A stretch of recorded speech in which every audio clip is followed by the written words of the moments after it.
Hoje com o tema o sexo oral e seu poder destrutivo, né, e as suas doenças, conhecida como DST, doenças sexuais transmissíveis, né?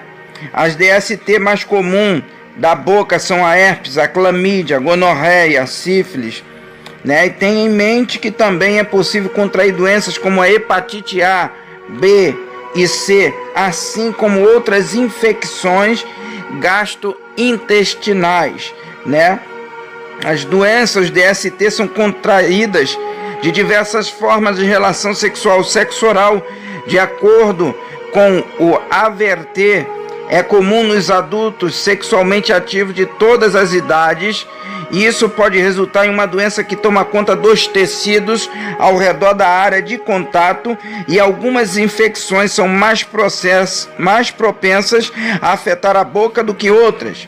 Tá? Dentre elas, vamos citar algumas aqui, os sintomas que podem indicar uma DST oral, né? Aftas na boca, que não necessariamente dói, não chega a doer, lesões similares, feridas e herpes labial ao redor da boca, garganta avermelhada e dolorida com dificuldade para engolir, amigdalite, vermelhidão com manchas brancas que se assemelham a infecções de garganta, corrimento esbranquiçado, certo? Ou amarelo.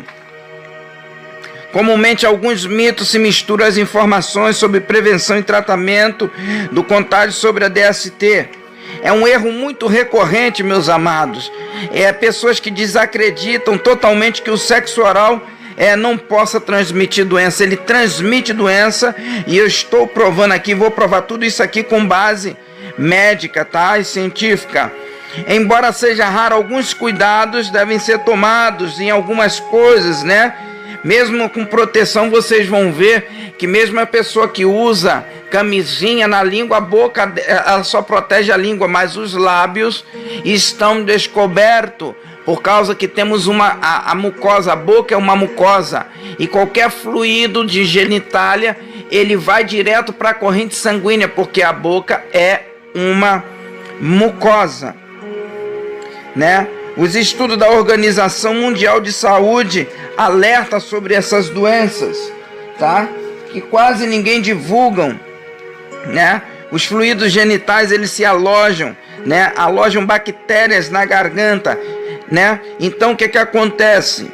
Nesses fluidos genitais que se alojam as bactérias na garganta ali e causam gonorreia, por exemplo, pode ser transmitida desta maneira, mesmo se não tiver feridas visíveis, mesmo se não tiver desenvolvido feridas visíveis. Em caso de feridas ou cortes abertos na genital ou na boca, o sexo oral não é recomendado, não só em ferida, mas também com a boca sana, porque todo mundo tem cáries, bactéria na boca, né? E isso causa um acúmulo de doença. A alta carga viral no sangue também indica alta carga viral em outros fluidos que acarreta nessa transmissão. No caso da gonorreia, que está se tornando imune aos antibióticos, tá? Tem antibióticos que já não estão fazendo mais efeitos, tá? Em alguns casos de gonorreia.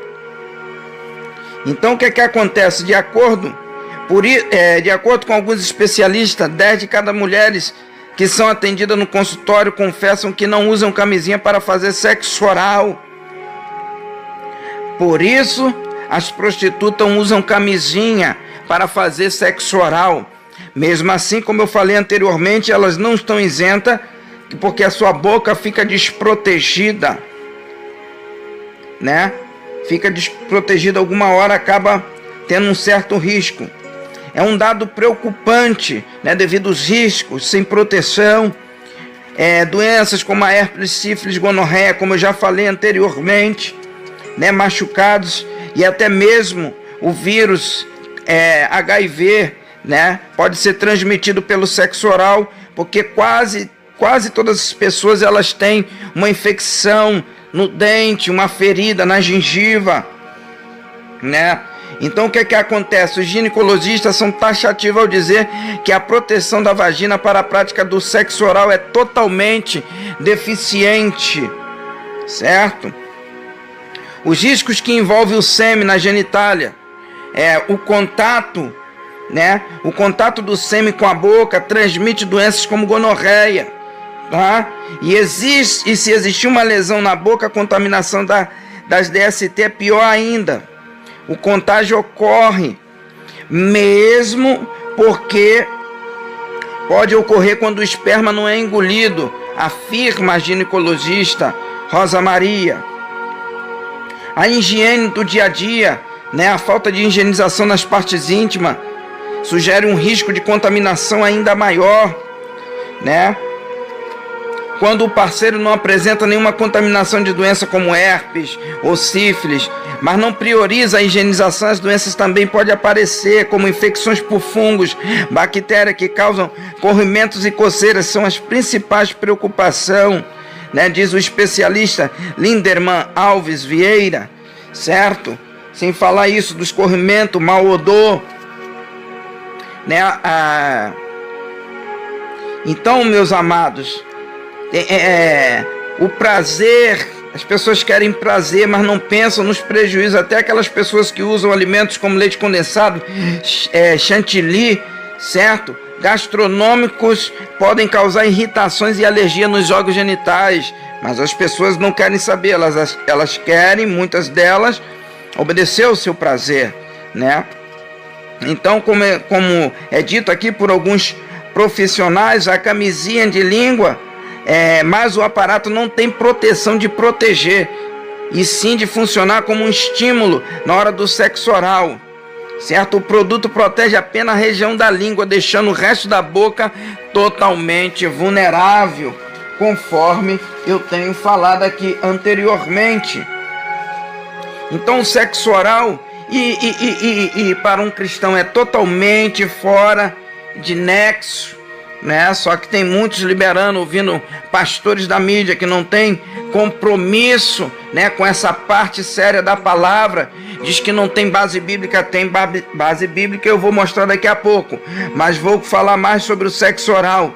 Nesse ato, a mulher libera na boca do indivíduo, através das glândulas de Esquinel, localizada na parede interior da vagina, cerca de 5 centímetros do canal vaginal, um líquido proveniente da bexiga e expelido pela uretra. Ela é jorrado durante a excitação sexual, tá? E ali vem toda a carga genética infecciosa, né? Bactérias. Esse líquido é composto por um fluido claro e é basicamente composto por urina involuntária emitida durante o sexo oral ou normal, que sai da bexiga, da qual elas incham e esvaziam, liberando este líquido, tá? A lubrificação sexual ocorre quando há um acúmulo de sangue. Olha que a Bíblia diz em Levítico 17:11, a alma de toda a carne está no sangue, certo? Então muitas doenças são transmitidas pelo sangue, e nesse fluido aí, genital, ele tem aí as partículas de sangue, né? E a transsudação de gotículas desse líquido. A lubrificação pode acontecer a partir das secreções, né, do calor do útero e das glândulas de Bartholin, tá? Ou as glândulas vestibulares maiores, glândulas alojadas na parede vaginal, com função de lubrificar o canal vaginal, preparando para o ato sexual, certo? No cérebro, libera uma grande quantidade de dopamina, endorfina, morfina, causando bem-estar e prazer, relaxando o corpo. Esse líquido mucoso, viscoso, como clara de ovo ou gelatina, tem a função de facilitar o caminho do espermatozoide. Então, a mucosa da boca, a suburra da língua, existem bactérias, certo?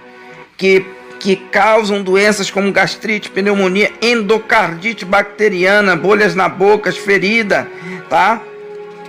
Então, o que acontece? A boca é algo muito sensível, está repleta de bactérias, entrada de bactéria. Agora, quando penetra no órgão genital, que ele é totalmente, né, às vezes vulnerável, esse tipo de coisa. Por isso que a Bíblia fala do uso antinatural, né? É uso fora do normal. A boca foi feita para comer comida, né?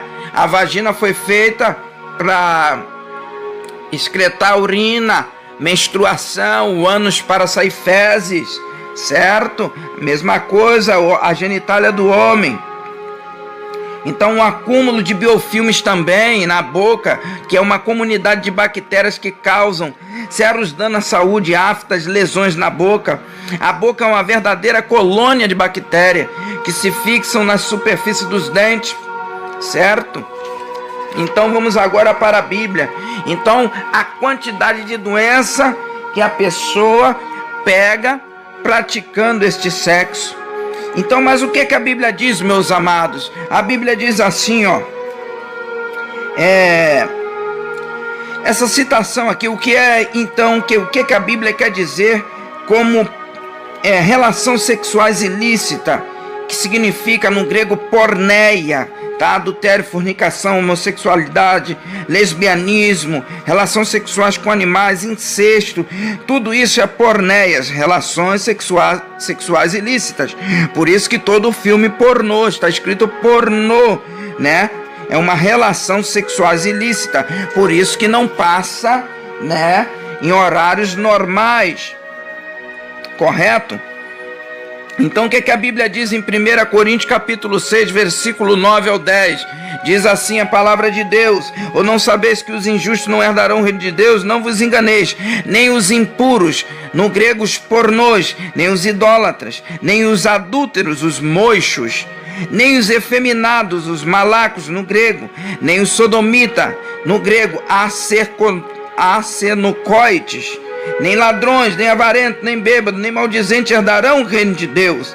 Então, no texto acima aparece uma lista do que fala dos impuros, os pornôs, os adúlteros, os moixos, certo? E os efeminados, os malacos, os sodomitas, os asenocoites, certo? Então, os pornôs, os que praticam pornografia, não herdarão o reino de Deus. A Bíblia também vai dizer em 1 Tessalonicenses capítulo 4, versículo 3, né? Diz assim: pois a vontade de Deus é a vossa santificação, que vos abstenhais da prostituição, de porneia, certo?